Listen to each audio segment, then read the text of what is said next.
అపూర్వ సౌధం తరువాయి భాగం. ప్రజలంతా గంట స్తంభం దగ్గరికి పరుగులెత్తి గంటలు లెక్కిస్తున్నారని చెప్పాం కదా క్రిందటి వీడియోలో. అయితే ఇంతలో రాణి చనిపోయినట్లు గంట స్తంభానికి కబురు ఎలా వెళ్ళింది? నిజానికి రాణి చనిపోయినట్లు ఒక వృద్ధురాలికి తప్ప మరో పురుగుకి తెలియదే. అంతేకాదు, గంట స్తంభం వద్ద కాపలావాడితో సహా అందరూ దర్బార్లోనే ఉన్నారా. ఎప్పుడైతే గంట చెవిన పడిందో గంట స్తంభం కాచే కాపలావాడు కూడా నివ్వెరపోయాడు. ఎవరో ఆటగోటుతనానికి గంట ప్రయోగిస్తూ ఉండాలి. ఒక్క క్షణం ఆలస్యం జరిగినా రాజ్యం అంతా అల్లకల్లోరం అయిపోతుంది. అందుచేత ఒక్క పరుగున వెళ్ళి గంట స్తంభం చేరుకున్నాడు. చూడగా గంటలు కొడుతున్నది ఒక వృద్ధురాలు. అయితే అప్పటికప్పుడే ఆమె 39 గంటలు కొట్టటము, ప్రజలంతా అక్కడికి చేరిపోవటం కూడా జరిగింది. ఇలాంటి దారుణానికి ఒడిగట్టిన ఆ వృద్ధురాల్ని అమాంతం పట్టి చంపేయాలి అనే తలంపుతో ఆమెను పట్టుకోబోయాడు. కానీ వృద్ధురాలు అదృశ్య రూపం పొంది ఎగిరి చక్కా వెళ్ళిపోయింది. కాపలావాడు గజగజా వణికిపోయాడు. రాణి చనిపోయిందా? ఎలా నమ్మటం? ఈ వార్త ప్రజల్లో పాకిపోక ముందే నిజమో అబద్ధమో తను తెలుసుకోవాలి. అక్కడ చేరిన గుంపును నెట్టుకొని ఒక్క పరుగున అంతఃపురంలో చొరబడ్డాడు. రాణి మందిరం ప్రవేశించాడు. రాణి చిరనిద్రలో ఉండటం చూచి నివ్వెరపోయాడు. జలజల కన్నీరు కారుస్తూ బరువుగా అడుగులు వేసుకుంటూ గదిలోంచి బయటకు వచ్చేశాడు. అప్పటికే గంట స్తంభం నుంచి మరలి అంతా తిరిగి అంతఃపురానికి చేరుకున్నారు. రాణి శయగృహంలో నుంచి దుఃఖ సముద్రంలో మునిగి వస్తున్న కాపలావాడిని చూచి అంతా వారందరికీ తెలిసిపోయింది. అంతఃపురం అంతా రాణి రాణి అనే కేకలతో మారుమ్రోగిపోతున్నది. ఇక అక్కడ రాజ పరిస్థితి ఎలా ఉన్నదంటే, ఎప్పుడైతే మరణగంట చెవిన పడిందో అప్పుడే గుండె దడ పట్టుకున్నది. ఒక్కొక్క గంట కొట్టినప్పుడల్లా తన గుండె మీద సుత్తి దెబ్బ కొట్టినట్లే అనిపించింది. 39వ గంట చెవిన పడి పట్టంతోటే రాజు కూర్చున్నట్లే సోలిపోయాడు. అయితే చూడవచ్చిన రాజులు తప్ప రాజపరివారంలో ఒక్కరూ అక్కడ లేరు. వాళ్ళు రాజు సంగతి మర్చిపోయి గంట స్తంభం వైపుకి పరుగులెత్తారు. తీరా ఇప్పుడు అంతా తెలిసి వచ్చిన తరువాత గాని ఎవ్వరికి రాజు సంగతి గుర్తుకే రాలేదు. అయ్యో, అంతా ఇక్కడనే ఉన్నామే, బావ ఏమయ్యాడో అంటూ కంగారు పడ్డాడు శక్తిసింహుడు. అవును, ఇది మహా కలవర సమయం. బావగారు దర్బార్లోనే ఉండాలి. మీరు వెళ్ళి వారి సంగతి చూడండి. క్షణంలో నేను వచ్చేస్తాను అన్నాడు మంత్రి. శక్తిసింహుడు బయలుదేరాడు. అతని వెనకనే తక్కిన పరివారము కదిలారు. వాళ్ళతో పాటు ఆస్థాన వైద్యుడు, దాది కూడా పోబోయారు. మంత్రి వాళ్ళిద్దరినీ చూచి ఆగండి అని గద్దించాడు.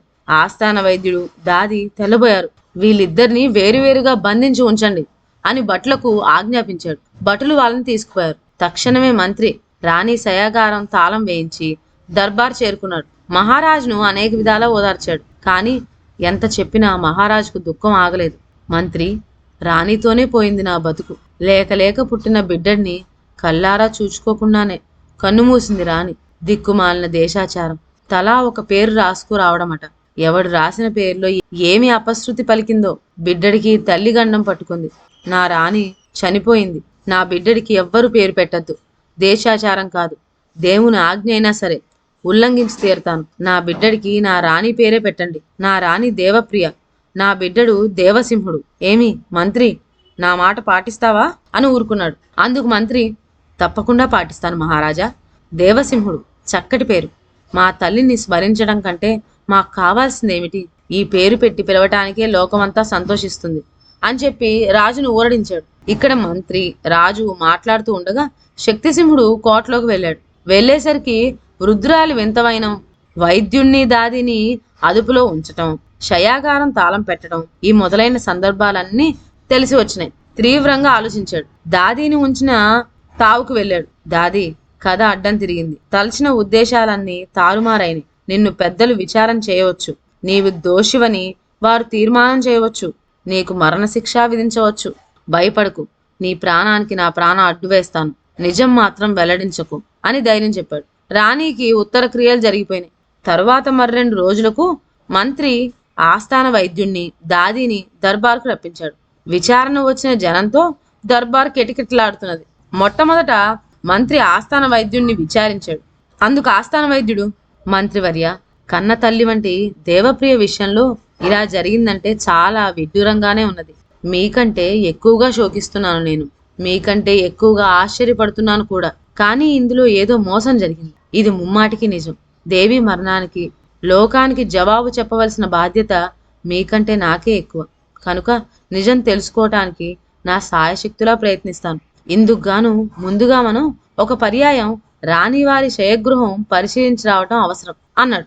అదే ప్రకారం వైద్యుణ్ణి వెంటబెట్టుకొని మంత్రి రాణి శయగృహం చేరుకున్నాడు. అప్పుడు వైద్యుడు అక్కడ బల్ల మీద ఉన్న వస్తువులన్నీ ఒక్కొక్కటిగా పరిశీలించాడు. బల్ల మీద ఉన్న పాలలోట పడిపోయి పాలు ఒలికిపోయినాయి. అంతకు మినహా మరొక ఆచూకీ ఏమీ చిక్కింది కాదు. నిస్పృహ చెంది బయటికి వస్తూ ఉండగా వైద్యుడి దృష్టి అప్రయత్నంగా గదిలో ఒక మూలన పడి ఉన్న ఒక వస్తువు పైన పడింది. దగ్గరకు వెళ్లి చూడగా అది ఒక చచ్చిపడి ఉన్న పిల్లి. ఇది కంటబడగానే మంత్రి వైద్యుడు ఒకరి ముఖాలు ఒకరు చూచుకున్నారు. అప్పుడు వైద్యుడు ఒలికిపోయి ఉన్న పాల వంక చూపుతూ, ఈ పాలు విషపూరితమైనవని తోస్తోంది. నేను ఇచ్చిన మందు ఆ పాలల్లో కలిపించుకొని ఉంటుంది రాణి. అయితే పాలల్లో విషం ఎలా కలిసిందో అది నిలకడ మీదనే తెలియాలి అన్నాడు. నిలకడ మీద ఎలాగో తెలిసిపోతుంది అనుకోండి. అయితే బిడ్డడికిచ్చే పాలల్లో విషం కలిసిందంటే అది ఎలా జరిగిందో దాదికి తెలిసుండాలి. కనుక మనం ఇప్పుడు ఆమెను విచారిద్దాం అంటూ వైద్యుడితో సహా మంత్రి దర్బార్ చేరుకున్నాడు. దాదిని విచారించాడు మంత్రి. దాది, స్వామి, ఆ లోటాలో ఉన్నవి బిడ్డడి పాలు. నేను అక్కడ పెట్టాను. పాలు పడదాము అనుకునేటంతలోనే ఒక వృద్ధురాలు వచ్చింది. నన్ను బెదిరించింది. నేను హడలిపోయా. ఈ మాట చెప్పటానికే ప్రభువుల వారి వద్దకు పరిగెత్తుకు వచ్చాను. అంతలోనే గంటలు వినమండి. గంటలు కొట్టినది ఆ వృద్ధురాలేనని గంటలవాడు చెప్పనే చెప్పాడు కదా. ఆ దుర్మార్గురాలే పాలల్లో విషం కలిపి ఉంటుంది.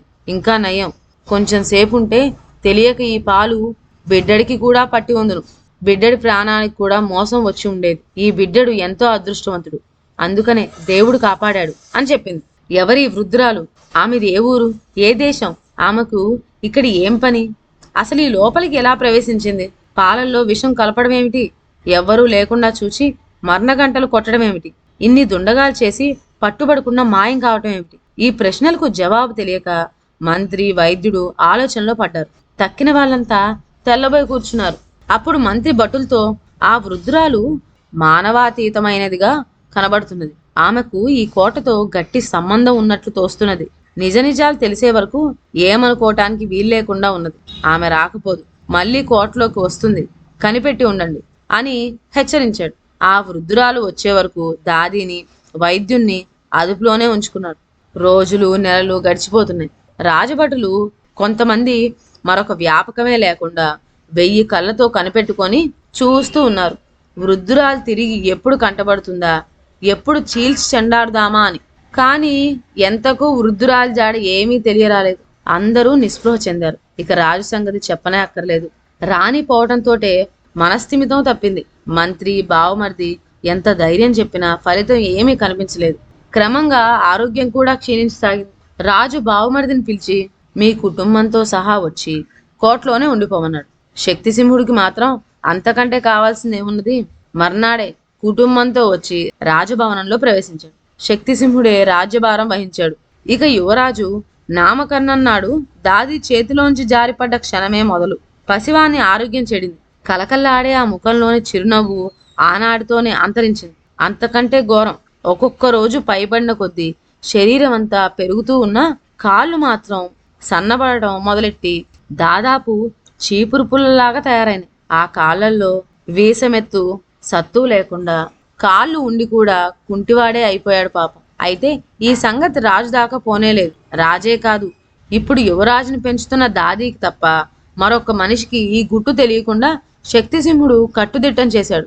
ఎంతో జాగ్రత్తగా మసులుకుంటూ రోజుకొకటి 2 పర్యాయములు మాత్రం పొత్తిళ్ళ గుడ్డలతో యువరాజుని తీసుకువెళ్లి రాజుకు చూపిస్తూ ఉండమని దాదీకి హెచ్చరిక చేశాడు. చిన్నవాడిని చూసినప్పుడల్లా రాజు, నా తండ్రి చిరునవ్వు నా రాణితోటే మాయమైంది, పాపం పసికూన ఎలా పెంచుతారో అని నిట్టూర్చాడు. యువరాజు ముఖం కళావిహీనంగా ఉండటానికి కారణం కొంతవరకు తల్లి లేని లోపమే అయినా అంతకంటే ముఖ్యం ఆరోగ్యం చెడిపోవడమే అని పాపం రాజుకేం తెలుసు. 3 ఏళ్లు గడిచినాయి. దేవసింహుడు ఈ పాటికి నడక నేర్చి ఉండాలి కదా. అయినా దాది చిన్నప్పట్లాగానే ఇంకా బిడ్డకు గుడ్డలు కప్పి ఎత్తుకొని వచ్చి చూపుతూ ఉన్నది. ఇది చూసి రాజు, జాగ్రత్తగా పెంచమంటే మరీ అంత చంకదిగకుండా చేయమన, అదంతా మంచిది కాదు. నడవవలసిన వయసులో నడవనివ్వాలి. ఏది ఒక్క మారు దించు. నా తండ్రి తప్పటడుగులు వేస్తూ ఉంటే కల్లారా చూస్తాను అన్నాడు. ఏం చెప్పాలో తోచక దాది దిక్కులు చూడసాగింది. సరిగ్గా అదే సమయంలో శక్తిసింహుడు అక్కడే ఉండటం సంభవించింది. దాది పడుతున్న అవస్థ గ్రహించాడు. ఆమె జవాబు చెప్పేటంతలో తనే కలగజేసుకొని, క్షమించాలి, మీతో ఒక మనవి చేద్దామని చాలా కాలంగా అనుకుంటున్నాను. అయితే అదేమంత పెద్ద విషయం కాదు కనుక పనిగట్టుకొని చెప్పలేదు మరొకలాగా అని ఆగాడు. చెప్పబోయ్ బావా, నా దగ్గర సందేహం ఎందుకు అన్నాడు రాజు. మరేమీ లేదు, మన చిరంజీవి సంగతే. పుట్టినది మొదలుకొని చూస్తున్నాను. బిడ్డడి కాళ్ళు అంత బలంగా కనిపించటం లేదు. తక్కిన అవయవాలన్నీ చక్కగా పెరుగుతున్నవి కానీ కాళ్ళల్లో మాత్రం ఏదో లోపం కనిపిస్తుంది. ఇందుకు అసలు కారణం ఏమై ఉంటుందా అని తెలుసుకోవటానికి ఎంతో ప్రయత్నించాను, కానీ ఏమీ బోధపడింది కాదు. అందుకనే బహుశా దాది బిడ్డల్ని క్రిందకి దింపకపోవడం అని ఎంతో నమ్రతగా మనవి చేసుకున్నాడు శక్తిసింహుడు. రాజు తెల్లబోయాడు. కోపం కూడా వచ్చింది. ఇంతకాలంగా ఈ విషయం నాకు తెలియజేయకపోవడానికి కారణం ఏమిటి? ఏది బిడ్డని ఇలా ఇవ్వు అంటూ దాది చేతిలో బిడ్డని అందుకున్నాడు. కాళ్ళపైనున్న గుడ్డలు తొలగించి ఒక్క చూపు చూశాడు. కృషించిపోయి ఎముకైనా ఉన్నదా లేదా అనే నీరస స్థితిలో ఉన్న ఆ కాళ్ళను చూచి రాజు కొయ్యబారిపోయాడు. కొద్దిసేపటికి తేరుకొని, దారుణం, తక్షణమే ఘనవైద్యుల్ని రప్పించండి, పోండి అని బొబ్బలు పెట్టాడు. రాజ్యంలోని ఘనవైద్యులంతా వచ్చారు. అన్ని రకాల చికిత్సలు చేశారు. కానీ ఫలితం కనిపించనే లేదు. రాణి ఎడబాటుతోనే కృంగి కృషించిపోయాడు రాజు. తలవని తలంపుగా వచ్చిన ఈ అవాంతరంతో పూర్తిగా మంచం పట్టేశాడు. కాలం సమీపించిందని గుర్తించుకున్నాడు. తను పోతే మరి యువరాజుకి దిక్కెవరు అని ఆలోచిస్తూ అలా దుఃఖించసాగాడు. తర్వాత ఏం జరిగిందో నెక్స్ట్ వీడియోలో విందాం. అంతవరకు సెలవు. నా ఛానల్లోని కథలు మీకు నచ్చినట్లయితే నా ఛానల్ను లైక్ చేసి సబ్స్క్రైబ్ చేయండి. షేర్ చేయడం మర్చిపోవద్దు. కొత్త కథల నోటిఫికేషన్ కోసం బెల్ ఐకాన్ ప్రెస్ చేయండి. Thank you.